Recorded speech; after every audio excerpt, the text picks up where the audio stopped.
We are honored and privileged this morning to have with us Shri N.K. Singh, who is a legendary policymaker advising prime ministers and finance ministers. He has just chaired the 15th Finance Commission, a very important constitutional body in the Indian public finance system, which decides on the allocations of tax revenues between the center and the states and among the states themselves. But most recently, and of most interest to all of us, Shri Singh, along with Professor Larry Summers, is the co author of a game changing report that has just been issued at Marrakesh, the G20 finance ministers meeting. This report, titled The Triple Agenda, sets the roadmap for how the multilateral development banks need to step up and dramatically accelerate the availability of global public goods and specifically climate finance as well. So, with that report having been released and being released to wide acclaim, I think all of us are very interested in hearing from Shri Singh about how the report was conceived, what its recommendations are, and what the implementation for that report looks like. So, Shri N.K. Singh, once again, thank you so much for being with us this morning. And we are very privileged to have you. Your report has been very, very successful, has been received with tremendous praise by all stakeholders. Can you tell us a little bit about the circumstances, the background under which this report was decided upon? Well, thank you very much. Thank you, Jen, those warm words. Let me also thank the ORF, from whose inception I have been connected. It has successfully fostered meaningful debates and discussion on a wide range of policy issues. And I'm glad that under the leadership of Sameed now and team, this tradition of the ORF continues. So it's a great opportunity for me to once again renew my association. ORF. You have, Jen, posed a very specific question, which is a question relating to my recent endeavor to put together what I called two reports on the reform of the global financial architecture, and in particular, the Multilateral Development Bank. Let me address that first in a few minutes. First of all, what are multilateral development banks?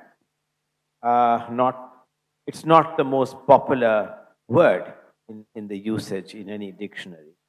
So multilateral, we know the World Bank. I mean, we know the Asian Development Bank. We have some understanding of the African Development. But what's a multilateral development bank? A multilateral development bank eludes any definition, but obviously it's a bank which serves more than one country, perhaps maybe having a reach serving more than one continent. Today, I lost count. I was trying to count how many of them exist, but there are 17, 18 of them. The big ones we know. We know, as I said, the Asian Development Bank, the African Development Bank, the International Bank for Reconstruction and Development, and the World Bank Group. But then there are others. There are, for instance, the Multilateral Development Bank for Black Sea, which not many know. China has two, the new BRICS Bank, and of course, another as well. And so there are quite a few. The idea is that how do you bring about a reform? How did this story begin? It first began, in all honesty, it began under the German presidency of the G20, when under the German presidency, they appointed a one-man committee called the Eminent Persons Group, headed by a person who was also a member of my expert committee, namely Tharman Shanmugaratnam, who recently has now been elected as the president of Singapore. It was under his leadership that under the German presidency, an Eminent Persons Group was presented. But unfortunately, as it happens, by the time outstanding report came in, the presidency had changed, and the presidency went into the hands of the Argentinians, who were not terribly interested or interested in different things. The second time a very big initiative was taken was under the Italian presidency, when they appointed a committee for what is called the Capital Adequacy Framework Report for the Multilateral Development Bank. And they gave their report, which was considered in Bali under the Indonesian presidency, and it received a wide degree of acclaim. But then that was focused on the issue of capital adequacy framework. What does the capital adequacy framework mean? It means simply this, that on an equity, which let us say the World Bank Group, which you know, it has a paid-in money of just $22 billion. Against that, the World Bank believes that it has done a great job, and it has, in being able to lend $900 billion. So it's a fairly successful story of financial intermediation. So the issue is, can they do more? In my view, yes, they can do more without losing their AAA status or preferred creditor status. And that's one of the areas. But it was for the first time, that under the Indian presidency, Prime Minister Modi, months before we assumed the presidency of the G20, he had announced that the reforms of the multilateral development institutions was central to a new global financial architecture. And it was therefore at the time of given the background of this, at the time of the second meeting of the finance ministers and governors of the central bank under the finance track that in Bangalore, they decided to appoint independent expert group, of which I, along with my good friend Professor Lawrence Summers, are the co-conveners, but it has a very distinguished membership, as I mentioned to you. It has Thurman as the member, Stern, it has from Africa, from Latin American continent. And we were given a fairly aggressive terms of reference. It covered everything under the sun, except with one caveat. We were asked to submit our first report in 2 months. And that was a bit ironic because the terms of reference was a dream terms of reference. But the time frame was a nightmare time to report on a dream terms of reference. So the first report we gave was in Ahmedabad at the time of the third meeting, and that was on the 18th of July. And that report, basically, which you referred, called the Triple Agenda. What was this Triple Agenda? First, let me explain what this Triple Agenda means. The traditional mandate of the World Bank Group, all multilateral development banks in one form or the other, with notwithstanding the little change of nomenclature, was a twin agenda. Agenda of ending extreme poverty and securing shared prosperity.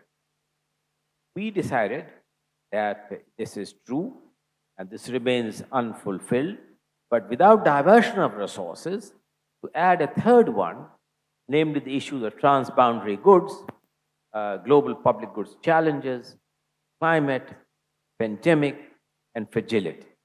The triple agenda meant three things. It meant triple the lending capacity. I'll give you a broad ballpark number of lending capacity. All multilateral development banks taken together as a whole. Let's say in 2019, leaving aside the bump up on account of the pandemic year, was about $120 billion a year.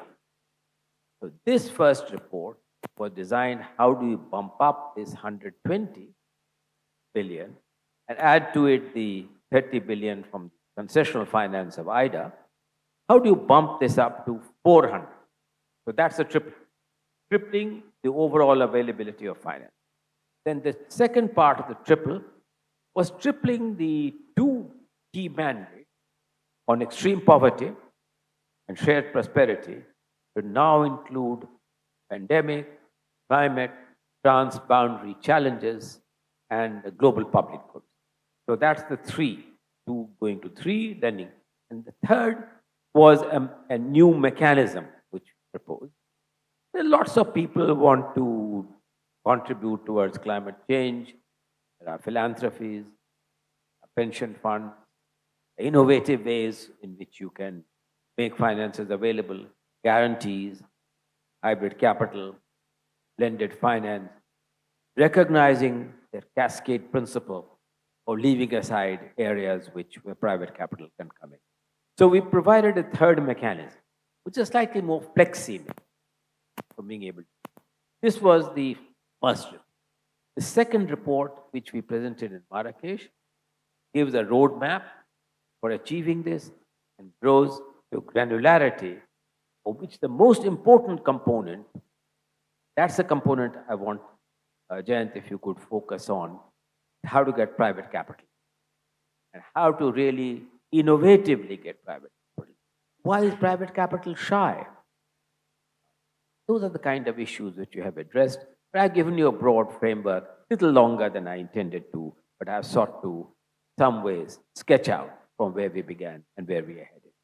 Sir, the dream team delivered on the dream teams of reference. I don't think there's any doubt on that. You have articulated an excellent triple agenda. Let's come to the first aspect, if you will, of what is so bold about your recommendations, which is tripling the amount of money that you want to deploy, going from 150 billion to 400 billion plus. Do you think that that can be done? Because I think, even as you saw in the previous panel, this discussion on climate finance, the discussion of availability of capital is foremost in people's thinking. So do you believe that the capital within the next 2, 3, 4 years can be deployed? So let me put it this way to you. First of all, how much is needed? That's a question I should have addressed. By all reckoning, if today 190 billion is what you have, what is needed is roughly $3 trillion a year. Some people say 5 trillion, but we accepted the $3 trillion a year. Out of that, wrongly or rightly, Jayant, we assume that $2 trillion will come from domestic resource mobilization. We can have a debate on how do you get that. That leaves you 1 trillion. Out of 1 trillion, we have analyzed that 500 billion can come from private capital and 500 billion can come from concessional and non-concessional flows. So from the concessional flows, we have argued that 30 billion of IDA, which is concessional money, needs to be tripled to 90 billion. And we have argued that in terms of normal non-concessional lending, it goes from 120 billion to about 300 billion, which if you then add the 90 billion, will get you to the 400 billion mark. How do we intend to do so? We intend to do so in 3 ways. First and foremost, how do you more imaginatively optimize the balance sheet of the banks? So currently, to give an example, if the equity loan ratio is, let us say, prudentially by the banks, is around 2021 equity to loan, can you lower that to 19 or to 18? And can you do so without compromising or AAA status? In our view, you can. We need to change the mindset of the multilateral development banks from being risk averse to more informed risk decision making. We intend that in order to achieve this, a fundamental change in the operating procedures and processes of these multilateral banks. Now, today, to give you an example, from the time when you conceive of a loan to when you get the first money, average time is 26 months. We believe it should be no more than 12 months or 10 months. That will require a different mindset, a different set of processes. That will require a new operating model. Along with this, you get out of this business of assured banking into going and securing resources from private capital. It's there, but you have to tap it. That requires a different culture. By sitting around and working as a normal banker of the world as a whole, you are not going to get private capital. So, risk mitigation. And what are the creative ways in which you can mitigate the risk for private capital? We identified three. One, Jayant, where I owe the gratitude to you. You pointed out to me that foreign exchange fluctuations constitute a very important risk. You also one day gave me the outstanding presentation that usually, if capital flows from the countries of the north to the countries of the south, 4 to 5% normal depreciation is expected. But if it goes beyond that, how do you mitigate that risk? And we have sought to address it in this way, in which risk mitigation for purposes of inward capital flow. Then how can you use guarantees? Let me give you an example. When we were talking to many of the funds, some of which now is holding the next COP28, they said, why should I give money directly? Why can't I, for instance, give it by way of guarantee, which will then be able to harness this by 5 times or 6 times or 7 times? And that takes the money further. But you require a mindset to be able to draw contracts, to be able to harness that guarantee, to be able to do so. So, in our view, this is doable, and a lot of it is doable in the roadmap and the sequencing which we have given before we address the more difficult question of a general capital increase, where we require the continuing engagement of important shareholders. So, ladies and gentlemen, I just want to re-emphasize the very, very important conclusion that Sri Singh's expert group came to, which is that there is ample financing capacity available with the multilateral development banks if they optimize their balance sheets and are able to deploy it effectively with certain blended finance instruments like long-term currency swaps, like guarantees, and other types of innovative financial instruments. So what we always worry about, which is there enough capital available in the world to be able to finance climate and other global public goods? The answer is yes. And that's really answering literally the trillion-dollar question. It can be done. And what we have to do is we have to really be bigger, bolder, better in terms of using the MDB system to be able to do that. So these are groundbreaking and profoundly important conclusions that you all have come to. How has that been received by the world's decision makers? Well, you know, Jens, sometimes, normally, reports of any kind, particularly reports of this kind, should be viewed and received with a degree of caution, if not pessimism. I was pleasantly surprised when, both in New Delhi Declaration, and more importantly, in the Marrakesh Declaration, we received all-round support for the broad thrust and conclusions of this report, which was very gratifying for the group in which we worked. And there has been far greater traction for multiple reasons. As Larry Summers would want to put it, Larry would say that the world is beginning to realize that the world is on fire, literally on fire, for multiple reasons. In fact, that is the caption of the joint article in Project Syndicate written by Larry and me, which has been widely received. So, if you ask me, the shareholders' responses have been far more heartwarming, in many ways diluting the inherent skepticism on reports of this kind. The other thing which I must tell you is that even before I presented the report in Marrakesh on the 12th of October, even before that, 2 days before that, the heads of all multilateral development banks met. And they decided to adopt the broad conclusions of this. After all, proof of pudding is in the eating. The African Development Bank has gone ahead in terms of more meaningful stuff on SDR. The Asian Development Bank has gone ahead in being able to adopt measures. The World Bank and the Inter-American Bank have signed an MOU on how to harness SDRs better. So action has commenced because the MDBs, even though they realize that each one is governed by its own unique governance structure, is accountable to its own shareholders, to its own governance architecture, they find merit in it and have gone ahead in commencing the implementation. The issue really, Jayant, would be how to keep this momentum going, how to have mechanisms for periodic monitoring, how to keep this on high on the agenda of the changes in global financial architecture.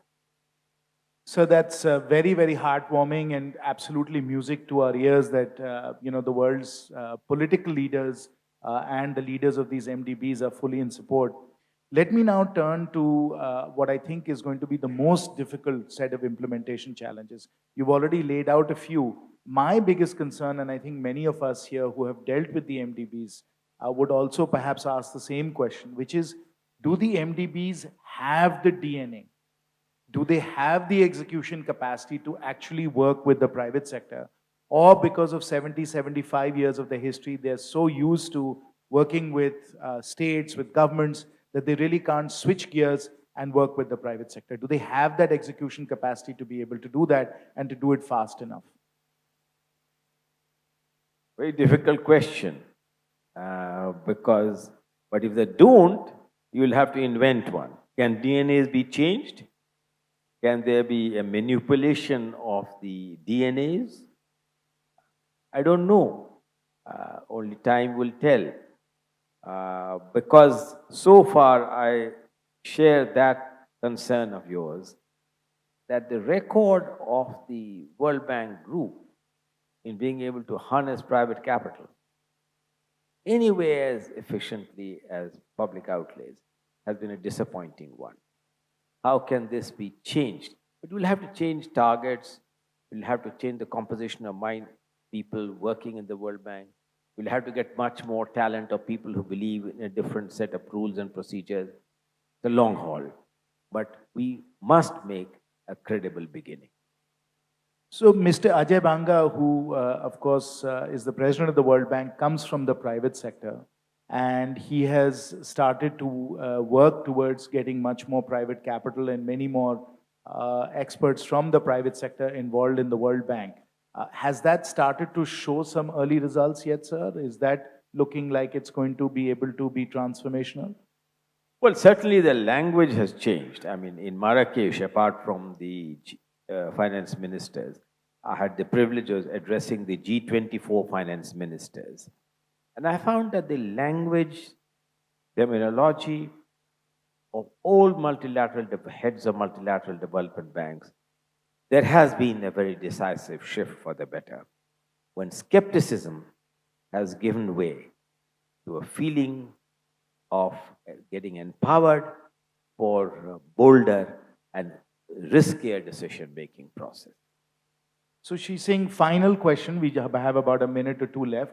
What do you think the private sector should do at this stage to be able to work better with the multilateral development banks? Do you see the private sector having to change, the private sector having to engage in a better way with the MDB system? Well, Jayant, you are the best person to answer that question because very few have this experience of combining public policy with the ethos of the private sector. But I think it has to be a mutually reinforcing process. And I think that the initiative of Mr. Banga to have what he calls the private sector lab, in which he has Mark Carney, the famous head of the Canadian bank, and Shruti Vadera as two members, and along with a 15-member advisory board, of which most big names in the corporate sector, including one from India, chairman of Tata Sons, is a member of that, coming up with ideas of how this gap between perceptions of the private sector and what is expected will be changed. Private sector will also have to become more proactive, but so has the MDBs have to reach out in more decisive way. I'm using the word reach out instead of waiting for them to mitigate their risk and to show them that there is a huge multiplier opportunity And that investment in renewable energy and infrastructure is something far more profitable, far more gainful, far more assured than the assured ways in which they have been used to doing business. So it will have to be a symbiotic process of the two acting in tandem with each other. Those are very, very wise words. And with that, since our time is up, we'll conclude our session. Please join me in giving a standing ovation to Sri Singh for the wonderful work that he has done on this.